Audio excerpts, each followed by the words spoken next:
ಎಲ್ರಿಗೂ ಸಂಕ್ರಾಂತಿ ಹಬ್ಬದ ಶುಭಾಶಯಗಳು. ಹ್ಯಾಪಿ ಸಂಕ್ರಾಂತಿ. ಬಿಳಿ ಸಕ್ಕರೆ ಯೂಸ್ ಮಾಡಿ ಸಕ್ಕರೆ ಅಚ್ಚು ಮಾಡಿದ್ದೀನಿ. ಅದಕ್ಕೆ ಕುಂಕುಮ ಕೇಸರಿ ಹಾಕಿ ಅಚ್ಚು ಮಾಡಿದ್ದೀನಿ. ಬೆಲ್ಲದಿಂದ ಅಚ್ಚು ಮಾಡಿದ್ದೀನಿ. ಇವತ್ತು ಇನ್ನೊಂದು ಪದಾರ್ಥದಿಂದ ಅಚ್ಚು ಮಾಡೋದನ್ನು ತೋರಿಸ್ತಾ ಇದ್ದೀನಿ. ನಮಸ್ತೆ ಎಲ್ರಿಗೂ. ಅದು ಯಾವ ಪದಾರ್ಥ ಅಂತ ಈಗಾಗಲೇ ನಿಮಗೆ ಫೋಟೋ ನೋಡಿ ಗೊತ್ತಾಗಿರಬೇಕು ಅಲ್ವಾ? ಬನ್ನಿ ಮಾಡೋಣ ಹಾಗಾದರೆ. ನಾನಿವತ್ತು ಕಲ್ಸಕ್ಕರೆ, ಕೆಂಪು ಕಲ್ಸಕ್ಕರೆನಲ್ಲಿ ಸಕ್ಕರೆ ಅಚ್ಚು ಮಾಡೋಣ ಅಂತಿದ್ದೀನಿ. ಇದನ್ನು ಮಿಕ್ಸಿಗೆ ಹಾಕಿ ಪೌಡರ್ ಮಾಡ್ಕೊಳ್ತೀನಿ. ಅದಲ್ಲದೆ ನೋಡಿ, ಒಂದಷ್ಟು ಅಚ್ಚು ನಾನು ಸ್ವಲ್ಪ ತೊಗೊಂಡಿದ್ದೀನಿ. ಎಲ್ಲದನ್ನು ನಿನ್ನೆ ರಾತ್ರಿಯೇ ಅದು ಮುಳುಗೋ ಅಷ್ಟು ನೀರಲ್ಲಿಟ್ಟಿದ್ದೆ. ಈಗ ಒಂದು ಸ್ವಲ್ಪ ಹೊತ್ತಾಯಿತು ನೀರಿಂದ ತೆಗೆದು. ಇದು ಒಂದು ಸ್ವಲ್ಪ ನೀರು ಹೋಗಲಿ ಅಂತ ಎಲ್ಲ ಉಲ್ಟಾ ಇಟ್ಟಿದ್ದೀನಿ. ಅದಲ್ಲದೆ ಒಂದು ದಪ್ಪ ತಳದ ಪಾತ್ರೆ, ಆಮೇಲೆ ಒಂದು ದಪ್ಪ ಮತ್ತು ದೊಡ್ಡ ಸೌಟು ಇಟ್ಕೊಳ್ಳೋದು, ಆಮೇಲೆ ಒಂದು ಚಾಕು ಬೇಕಾಗುತ್ತೆ, ಆಮೇಲೆ ಕೆಲವೊಂದು ಇದು ಲೂಸ್ ಇದ್ದರೆ ಅದನ್ನು ನಿಲ್ಸೋಕ್ಕೆ ಅಂತ ಹೇಳಿ ರಬ್ಬರ್ ಬ್ಯಾಂಡ್ ಬೇಕಾಗುತ್ತೆ. ಈ ಥರ ಹಿಡಿ ಪಾತ್ರೆ ತೊಗೊಂಡ್ಬಿಟ್ರೆ ಒಳ್ಳೆಯದು. ಇಕ್ಕಳದಲ್ಲಿ ಇಟ್ಕೊಳ್ಳೋದಕ್ಕಿಂತ ಹಿಡಿ ಇದ್ಬಿಟ್ರೆ ತುಂಬ ಮಾಡೋಕ್ಕೆ ಈಸಿ ಆಗುತ್ತೆ. ಅದಕ್ಕೆ ಈ ಥರ ಪುಡಿ ಮಾಡ್ಕೊಂಡಿದ್ದೀನಿ. ಇದನ್ನು ಈಗ ಒಂದು 250 ml ಕಪ್ ಇದು. ಇದರಲ್ಲಿ 1 ಕಪ್ ಅಷ್ಟು ತೊಗೊಳ್ತೀನಿ.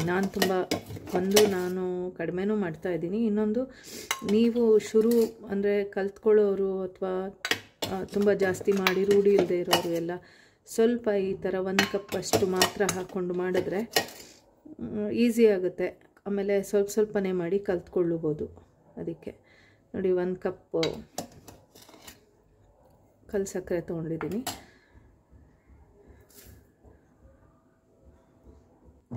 ಅದಕ್ಕೆ 1/4 ಕಪ್ಪಷ್ಟು ನೀರು ಹಾಕ್ತಾಯಿದ್ದೀನಿ.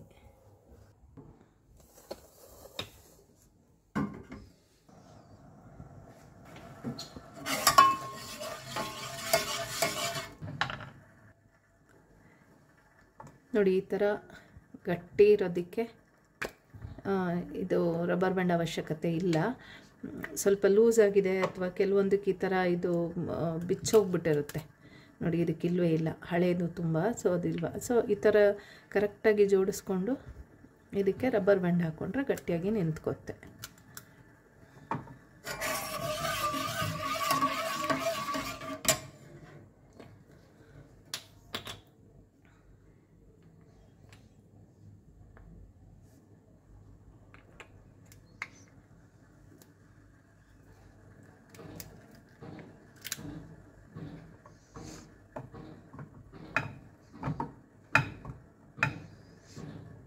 ಆಮೇಲೆ ಸ್ವಲ್ಪ ಉದ್ದ ಇರೋದನ್ನು ಹಿಂದಕ್ಕೆ ಇಟ್ಕೊಂಡು,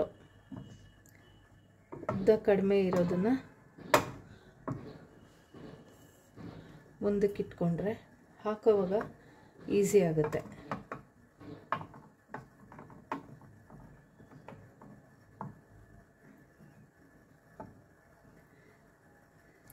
ಈಗ ಇದು ರೆಡಿ ಇದೆ.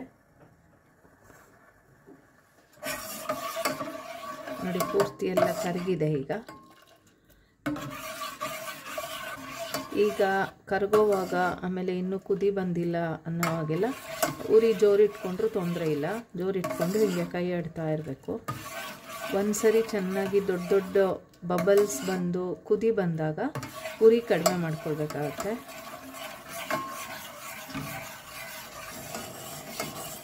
ಇದು ದಪ್ಪ ಇರೋ ಸೌಟು ಮತ್ತು ದೊಡ್ಡ ಸೌಟು ಯಾಕೆ ತೊಗೊಳ್ಬೇಕು, ಒಬ್ಬರೇ ಮಾಡೋವಾಗ ಎಸ್ಪೆಷಲಿ ಯಾಕೆ ತೊಗೊಳ್ಬೇಕು ಅಂದರೆ, ಇದು ನಾವು ಹೀಗೆ ಆಮೇಲೆ ಪಾಕ ಇನ್ನೇನಾಗುತ್ತೆ ಅನ್ನೋವಾಗ ಈ ಥರ ತಿಕ್ತೀವಿ. ಸೊ ಅದಕ್ಕೆ ದಪ್ಪ ಇದ್ದರೆ ಸ್ಟ್ರೆಂತ್ ಇರುತ್ತೆ ಅಂತ ಒಂದು. ಆಮೇಲೆ ಒಬ್ಬರೇ ಮಾಡುವಾಗ ಈ ಥರ ದೊಡ್ಡದು ತೊಗೊಂಡ್ರೆ ಪಾಕ ಆಗೋದಾಗ ನೀವು ಒಂದು ಸರಿ ಇಷ್ಟು ತೊಗೊಂಡು ಸುಮಾರು 4-6 ಹಾಕ್ಬಿಡ್ಬೋದು. ಚಿಕ್ಕ ಸೌಟ್ ಇಟ್ಕೊಂಡ್ರೆ ಒಂದೊಂದಕ್ಕೆ ಹಾಕೋಕ್ಕೋದ್ರೆ ಅಲ್ಲಿ ನೀವು ಒಂದಕ್ಕೆ ಹಾಕೋವಾಗ ಇಲ್ಲಿ ಪಾಕ ಗಟ್ಟಿಯಾಗಿಬಿಡ್ತಾ ಇರುತ್ತೆ. ಅದಕ್ಕೆ ಈಗ ಬಬಲ್ಸ್ ಬರ್ತಾ ಇದೆ ಅಲ್ಲ, ನಾನು ಉರಿ ಕಡಿಮೆ ಮಾಡಿದ್ದೀನಿ. ಮೊದಲು ಇದ್ದಿದ್ದಕ್ಕಿಂತ ಒಂಚೂರು ಸ್ವಲ್ಪ ಗಟ್ಟಿಯಾಗಿದೆ ಪಾಕ. ಆಮೇಲೆ ಈ ಥರ ಅಗಲ ಇರೋ ಪಾತ್ರೆ ಸ್ವಲ್ಪ ಡೆಪ್ತ್ ಇರೋ ಪಾತ್ರೆ ತೊಗೊಂಡ್ರೆ ಒಳ್ಳೆಯದು, ಯಾಕಂದರೆ ಇದು ಸಿಡಿಯಲ್ಲ. ಆಮೇಲೆ ಅಗಲ ಇದ್ದಾಗ ನಿಮಗೆ ಕೈಯಾಡೋಕ್ಕೆ ಚೆನ್ನಾಗಿ ಸರಿಗಾಗುತ್ತೆ. ಅದಕ್ಕೆ ಮೊದಲೆಲ್ಲ ರಿಫೈನ್ಡ್ ಶುಗರಲ್ಲೇ ಮಾಡ್ತಿದ್ದಿದ್ದು ಅದರಲ್ಲಿ. ಆಮೇಲೆ ನಾನು ಅದಕ್ಕೆ ಕೇಸರಿ ದಳ ಇರುತ್ತಲ್ಲ, ಕುಂಕುಮ ಕೇಸರಿ ಅಂತಾರಲ್ಲ, ಅದನ್ನು ಹಾಕಿ ಮಾಡಿದ್ದೀನಿ. ಬೆಲ್ಲದಲ್ಲಿ ಮಾಡಿದ್ದೀನಿ.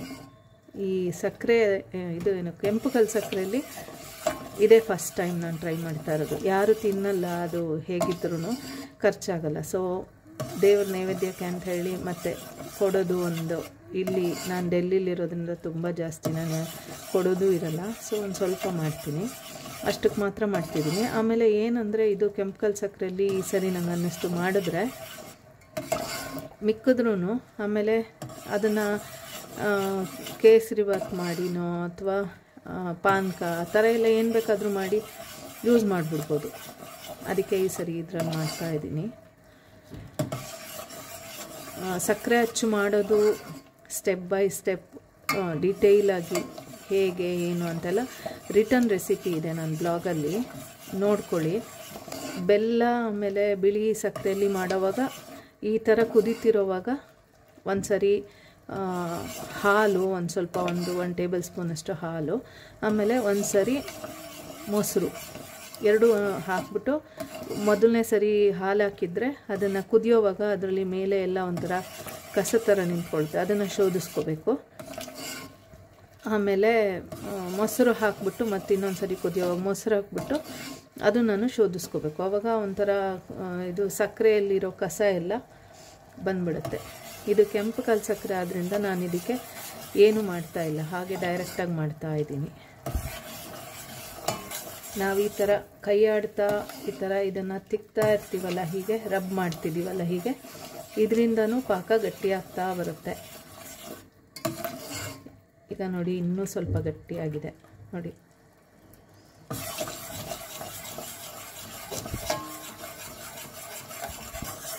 ಈ ಥರ ಮಾಡುವಾಗ ನೋಡಿ ಈಗ ಒಂಥರ ಸ್ವಲ್ಪ ಚಿಕ್ಕ ಚಿಕ್ಕದು ಬಬಲ್ಸ್ ಎಲ್ಲ ಬರ್ತಿದೆ ಅಲ್ವಾ. ಇದು ಹೀಗೇ ಎಲ್ಲ ಬಬಲ್ಸ್ ಕೂಡ ದೊಡ್ಡದಾಗಿ ಬರೋಕ್ಕೆ ಶುರುವಾದಾಗೂ ಇನ್ನೇನು ಆಗ್ತಿದೆ ಅಂತ ಅದು ಒಂದು ಇಂಡಿಕೇಶನ್ನು. ಆಮೇಲೆ ಈ ಥರ ತಿಕ್ಕೋವಾಗ ಕೆಳಗಡೆ ನಮಗೆ ತಳಕ್ಕೆ ಗೊತ್ತಾಗುತ್ತೆ, ಸ್ವಲ್ಪ ಕರ ಅಂತ ಸೌಟು ಗಟ್ಟಿಯಾಗಿ ಅನಿಸುತ್ತೆ ತಿರುಗಿಸೋವಾಗ, ಅದೆಲ್ಲ ಗೊತ್ತಾಗುತ್ತೆ ಅದು. ಆಮೇಲೆ ಇದ್ರದ್ದು ಕಲರ್ ಒಂಚೂರು ಚೇಂಜ್ ಆಗಿ ಲೈಟ್ ಆಗುತ್ತೆ ಕಲರು, ಅದೆಲ್ಲ ಇಂಡಿಕೇಶನ್ಸ್ ಇನ್ನೇನು ಆಗ್ತಾ ಇದೆ ಅಂತ. ಈಗ ಒಂಥರ ಸ್ವಲ್ಪ ಅಂಟ್ಕೊಳ್ತಾ ಇದೆ, ಒಂಥರ ಸೌಂಡ್ ಬರ್ತಿದೆ. ನಾನು ಹೀಗೆ ತಿಕ್ತಾ ಇದ್ದರೆ ಕೇಳಿಸ್ತಿದೆಯೋ ಇಲ್ವೋ ಗೊತ್ತಿಲ್ಲ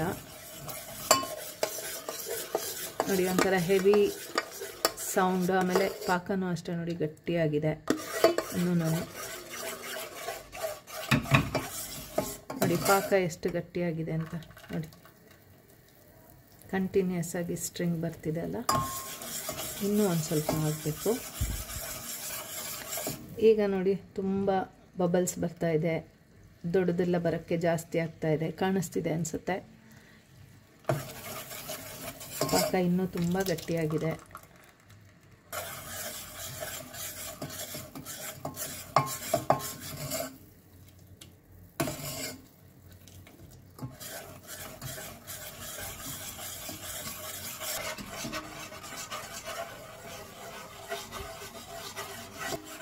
ಈ ಥರ ಗಟ್ಟಿ ಆದಾಗ ಹೀಗೆ ಸ್ಟವ್ ಮೇಲಿಂದ ಒಂದು 2 ನಿಮಿಷ ತೆಕ್ಕೊಂಡು ಈ ಥರ ಉಜ್ಜಿ ನೋಡ್ತಾ ಇರಬೇಕು. ಸ್ಟವ್ ಮೇಲೆ ಬಿಟ್ಬಿಟ್ರೆ ಅದು ಅಲ್ಲೇ ಗಟ್ಟಿ ಆಗಿಬಿಡುತ್ತೆ, ಬೇಗ ಆಗೋಕ್ಕೆ ಅಂತ ಬಂದಾಗ ಬೇಗ ಆಗಿಬಿಡುತ್ತೆ. ಸೊ ಈ ಥರ ನೋಡ್ತಾ ಇರಬೇಕು. ಇನ್ನೊಂದು ಸರಿ ಸ್ಟವ್ ಮೇಲೆ ಇಡ್ತೀನಿ.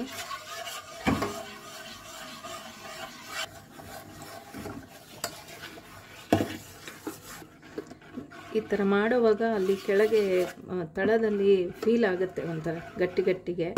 ಆಮೇಲೆ ನೋಡಿ ಲೈಟ್ ಕಲರ್ ಆಗ್ತಾ ಬರುತ್ತೆ, ಕರ ಅಂತ ಒಂಚೂರು ಒಂಥರ ಸೌಂಡ್ ಆಗುತ್ತೆ. ಇನ್ನೂ ಗಟ್ಟಿ ಆಯ್ತು. ಈಗ ನಾನು ಜಾಸ್ತಿ ಮಾತಾಡ್ತಿಲ್ಲ, ಯಾಕಂದರೆ ಇಲ್ಲಿ ಕಾನ್ಸಂಟ್ರೇಷನ್ ಹೋಗ್ಬಿಡುತ್ತೆ ಅಂತ. ನೋಡ್ತಾ ಇದ್ದೀರಲ್ವಾ, ನೋಡಿ ಹೇಗೆ ಇನ್ನೂ ಗಟ್ಟಿ ಆಯಿತು. ಇಲ್ಲಿ ಮಾಡೋವಾಗ ಕೈಗೆ ಫೀಲ್ ಆಗುತ್ತೆ ಇನ್ನೂ ಗಟ್ಟಿಯಾಗಿದ್ದು.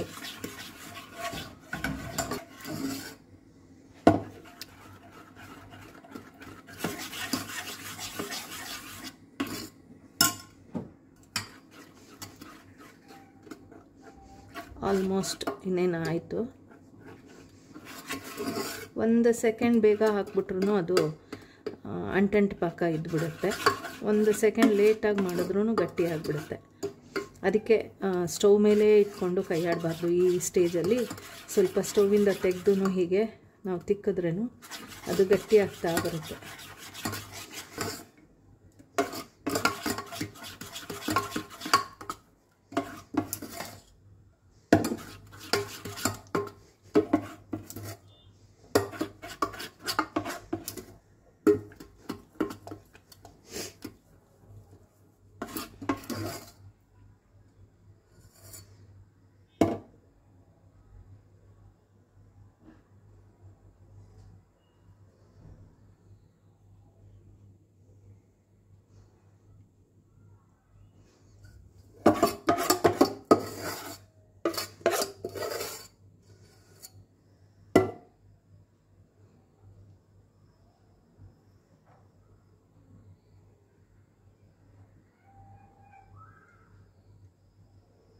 ಯಾವುದಾದ್ರೂ ಅಚ್ಚಿಗೆ ಪೂರ್ತಿ ಬಿದ್ದಿಲ್ಲ ಅನಿಸಿದ್ರೆ ಸ್ವಲ್ಪ ಕುಟ್ಟಬೇಕು. ಕುಟ್ಟಿದ್ರೆ ಸೆಟ್ಲಾಗುತ್ತದು. ನನಗೆ ಇದಕ್ಕೆ ಅನ್ನಿಸ್ತಾ ಇದೆ.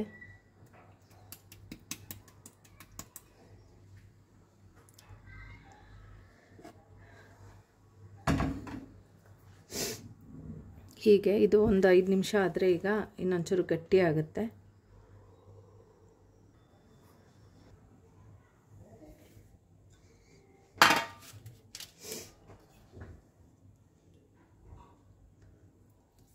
ನೋಡಿದ್ರಾ, ಗಟ್ಟಿಯಾಗಿದೆ.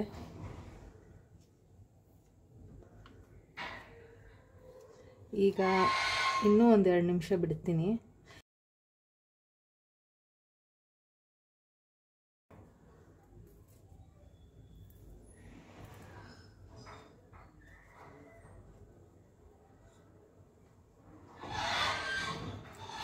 ಒಂದು ಚಾಕುನೋ ಸ್ಪೂನೋ, ಚಾಕುನೇ ಸರಿ, ಅದರಲ್ಲಿ ಈ ಥರ ಎಲ್ಲ ಸಮ ಮಾಡ್ಕೋಬೇಕು.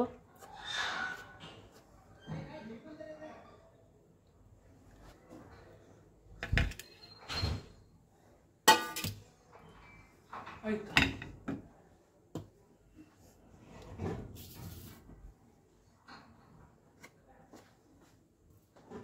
ಏನಿದು ಆರೆಂಜ್ ಕಲರ್? ಬೆಲ್ಲದ ಕಲ್ ಸಕ್ಕರೆ ಹಿಂಗಾಗ್ತಾ ಇದೆ.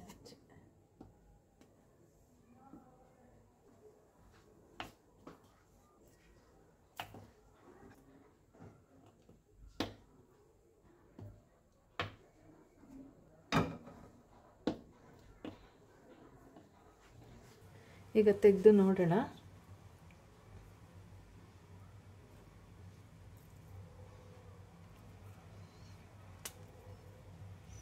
ನೋಡಿ, ಕಲ್ ಸಕ್ಕರೆ ಇದ್ದಾಗ ತುಂಬ ಕೆಂಪಗಿತ್ತಲ್ವ, ಈಗ ಲೈಟ್ ಆಯಿತು.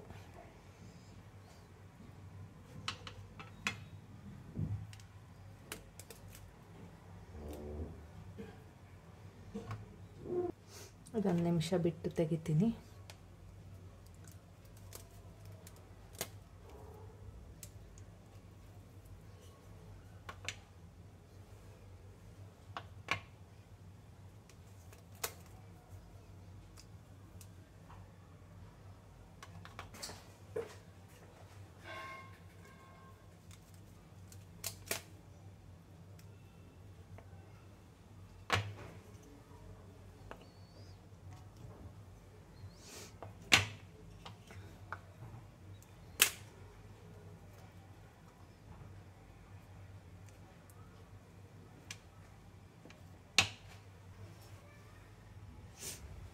ಇಷ್ಟೇ ನೋಡಿ, ಈ ಥರ ಬರುತ್ತೆ ನೋಡಿ. ಹೀಗೇ ಎಲ್ಲ ಬಂದಿದೆ ಚೆನ್ನಾಗಿ.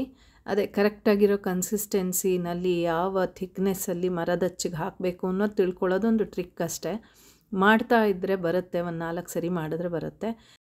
ಕಲ್ ಸಕ್ಕರೆನಲ್ಲಿ ಅಚ್ಚು ಮಾಡಿರೋದು ನಾನಂತೂ ನೋಡಿಲ್ಲ ಎಲ್ಲೂ, ಮಾಡಿದಾರೇನೋ ಗೊತ್ತಿಲ್ಲ. ನೀವು ಮಾಡಿ ನೋಡಿ, ಹೇಗೆ ಬಂತು ಹೇಳಿ. Thank you all, thanks for watching.